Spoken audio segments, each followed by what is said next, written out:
ओम नमः शिवाय. परमपूज्य गुरुदेवता श्री कलावती माता लिखित परमार्थ मार्गदर्शन भाग दुसरा सत्वशील राजे. पुस्तक वाचन. 11. श्रेयाळ राजा. कांतीपुरामध्ये श्रेयाळ नावाचा राजा राज्य करीत असे. त्याच्या पत्नीचे नाव चांगुना. हे जोडपे शंकराचे परमभक्त होते. या उभयतांनी आपल्या दारात आलेल्या अतिथीस साक्षात शंकर मानून इच्छा भोजन देण्याचे व्रत आरंभिले. बरेच दिवस ते निर्विघ्नपणे चाललेले पाहून नारदांना अत्यंत आनंद झाला.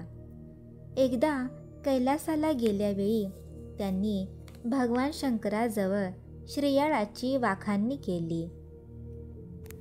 पुढे एके दिवशी श्रेयाळाची परीक्षा पाहण्याच्या उद्देशाने शंकर कुश्चळ रूप धारण करून श्रेयाळाकडे आले.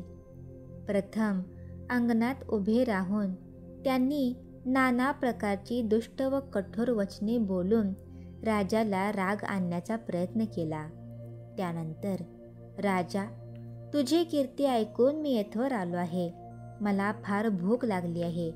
तेव्हा इच्छा भोजन दे, नाहीतर मी आत्ताच्या आत्ता तुझे सत्व घेऊन जाईन.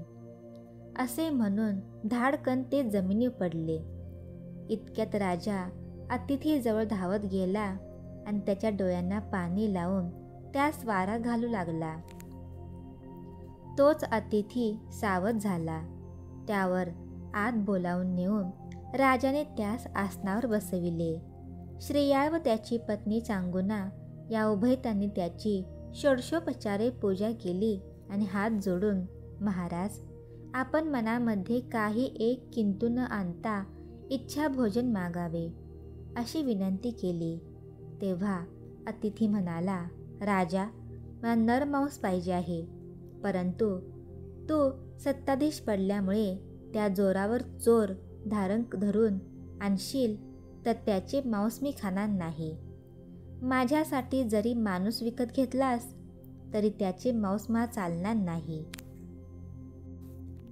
अतिथीचा असा दुराग्रह पाहून चांगुना हात जोडून म्हणाली, स्वामीराज, तशा मनुष्याचे मांस तुम्हास नको असेल तर मी माझे मांस देते.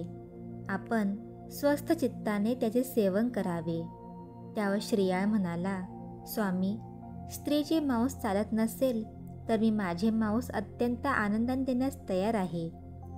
अतिथी म्हणाला, तुम्हा उभयतांचे मांस पवित्र असून ग्राह्यही आहे, परंतु तुम्ही उभयता अतिथींचे मायबाप असल्याने तुमचे मांस जर मी मागितले तर अन्नछत्र कायमचेच बुडेल. त्यापेक्षा तुम्ही उभयता एकमत करून तुमच्या एकुलत्या एक चिलिया बाळाचे कोवळे लुसलुशीत मांस जर द्याल तर ते मात्र मी अत्यंत आवडीने सेवन करीन. पण राजा, मला अतिशय भूक लागली आहे, तेव्हा सत्वर भोजन दे.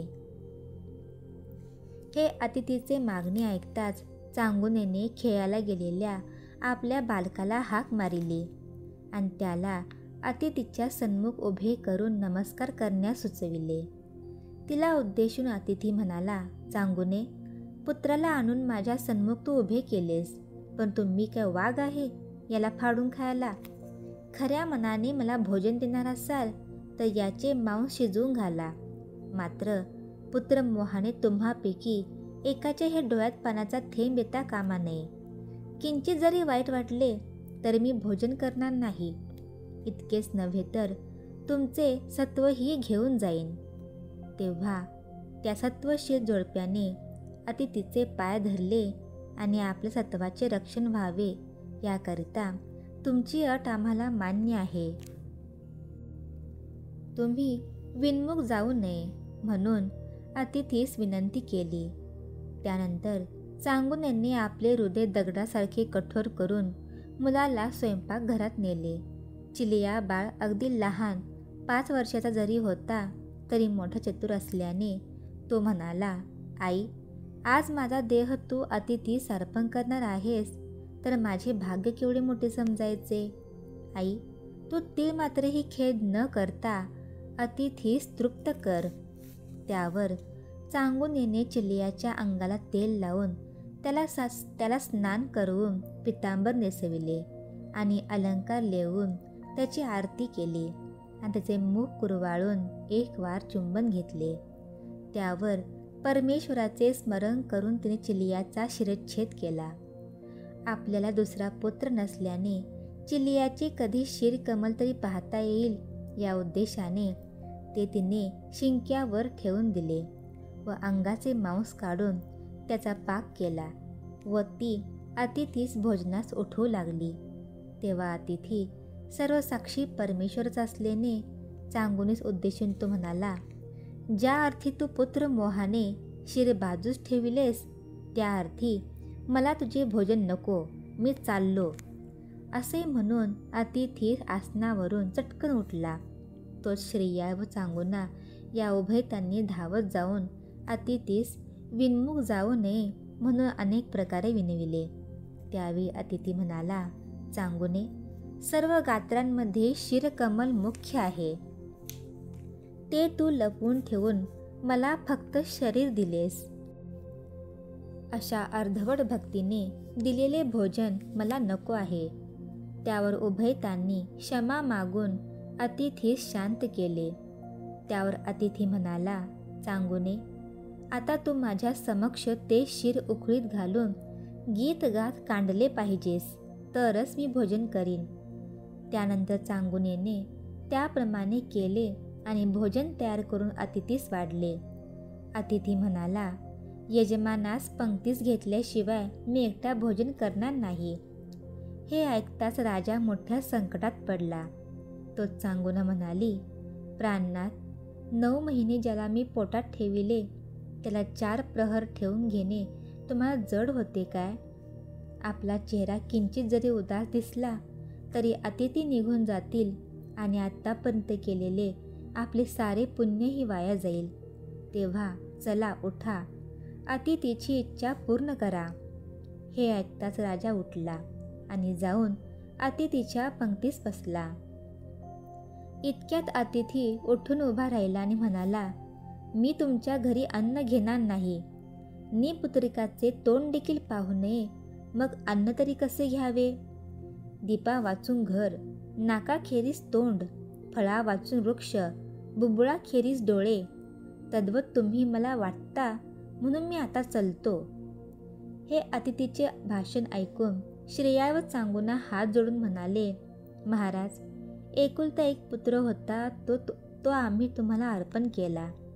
अजूनही तुम्ही आमचे सत्व किती पाहणार आहात? हे शंकरा, तू काय हा खेळ मांडला आहेस? कोठेही असलास तरी सत्वर धावून ये आणि या संकटातून एक वार आमचा बचाव कर. त्या समयी अतिथीस गहीवरून आले. त्याने चांगुने सुवर मागणीस सांगितले. चांगुनेने मला कोणी निपुत्रिक म्हणू नये एवढे करा असे मागितले. त्यावर अतिथीच्या सांगण्यावरून तिने मुलास हाक मारली. तोच चिलिया बाळ धावत तेथे आला. इतक्यात शंकराने आपले रूप प्रगट केले व चिलियास मांडीव बसून घेऊन कुरवाळिले. श्रीयाळ व चांगुना या उभयतांनी शंकराच्या चरणी मस्तक ठेविले. त्यावर त्यास आशीर्वाद देऊन शंकर गुप्त झाले. परमेश्वराची कृपा संपादन करायची असेल तर कोणत्याही दिव्यातून जाण्याची आपली तयारी असावी लागते, कारण तो कोणत्या प्रकारे कसोटी पाहिल याचा नेम नाही. श्री सद्गुरुनाथ महाराज की जय. मौन.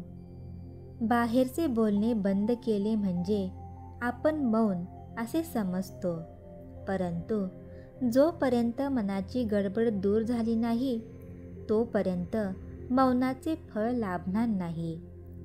नश्वर विषयावरील आसक्ती सुटल्याशिवाय मनाची गडबड दूर होणार नाही. गडबड दूर होणे म्हणजे मनच नाहीसे होणे. मनच नाहीसे होणे म्हणजेच खरे मौन. अशा प्रकारच्या मौनाने दैवी शक्ती प्रगट होते. यासोबतच सत्वशील राजे या पुस्तकाचे वाचन पूर्ण झाले आहे. श्री सद्गुरुनाथ महाराज की जय.